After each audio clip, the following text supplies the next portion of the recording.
Circular flow model. The circular flow model is an economic model that presents how money, goods, and services move between sectors in an economic system, also known as the circular flow of income.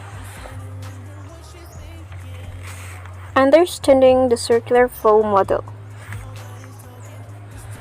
The basic purpose of the circular flow model is to understand how money moves within an economy. These factors are the components of a nation's gross domestic product or GDP or national income. Circular flow models with some sectors. Two-sector model is the most basic model containing only two sectors, individuals or household and business. In the two-sector model, it is assumed that households spend all their incomes as consumer expenditures and purchase the goods and services produced by businesses. Thus, there are no taxes, savings, or investments that are associated with other sectors. So I have here a concrete example to better explain and understand the two-sector model. Firms and household. The household sector provides factor services in the form of land, labor, and capital to the firms. In return of the factor services provided, they receive factor payments for the firms in the form of rent, wages, and interest. And the firms will give goods and services to the household. With the income received, households incur consumption expenditure. Expenditures on the goods and services provided to them by the firms. With the help of this circular flow model, we can estimate the national income for the economy. National income can either be measured by aggregating the income of all the factors of production, the inner arrow of the lower part, or by aggregating the expenditure occurred by all the sectors, uppermost arrow. Hence, in two-sector model, we observe that the aggregate spending of the economy consumption expenditure equals the aggregate income earned by the factor of production. The factor payments.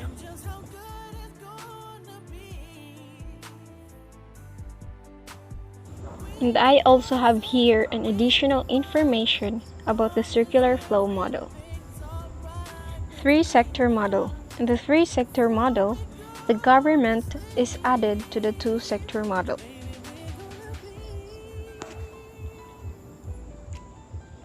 In this model, money flows from households and businesses to the government in the form of taxes. The government pays back in the form of government expenditures through the subsidies, benefit programs, public services, and etc. Four-sector model. The four-sector model contains foreign sector, which is known as the overseas sector or external sector. The overseas sector turns a closed economy into an open economy. It is connected to the other sectors through two flows of money, foreign trade and foreign exchange.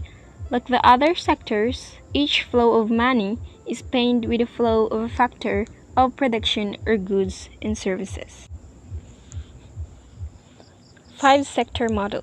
The fifth sector, the financial sector, is added to complete the circular flow model.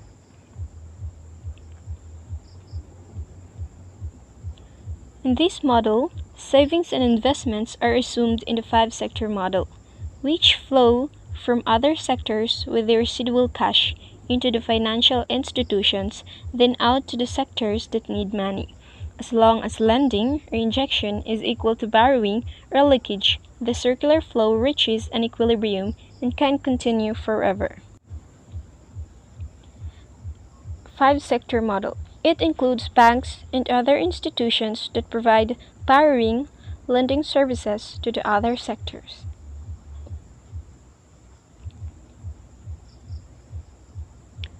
Implications of the circular flow model is a fundamental concept of macroeconomics. The circular flow model has been widely applied in different studies with significant impacts on the understanding of economics.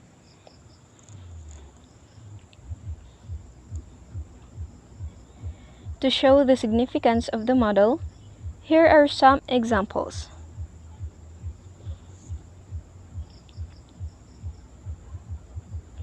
First, measurement of national income. The sectors in the circular flow model are the components of the calculation of national income. The expenditures approach calculates a nation's GDP as the sum of the household consumption expenditures, private domestic investments, and government consumption.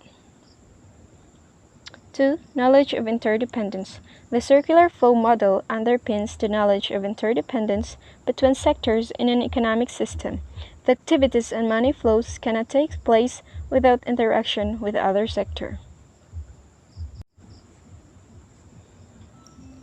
Third, unending nature of economic activities. Money and economic resources flow in cycles indefinitely with an equilibrium of aggregate income and expenditures.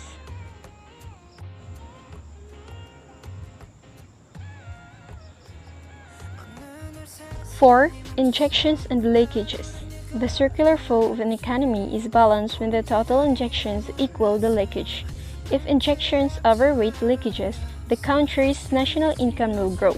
If injections are below leakages, the national income will decrease.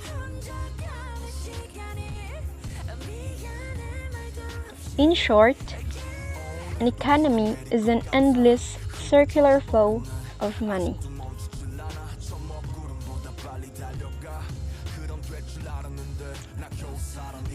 That's all. Thank you for watching.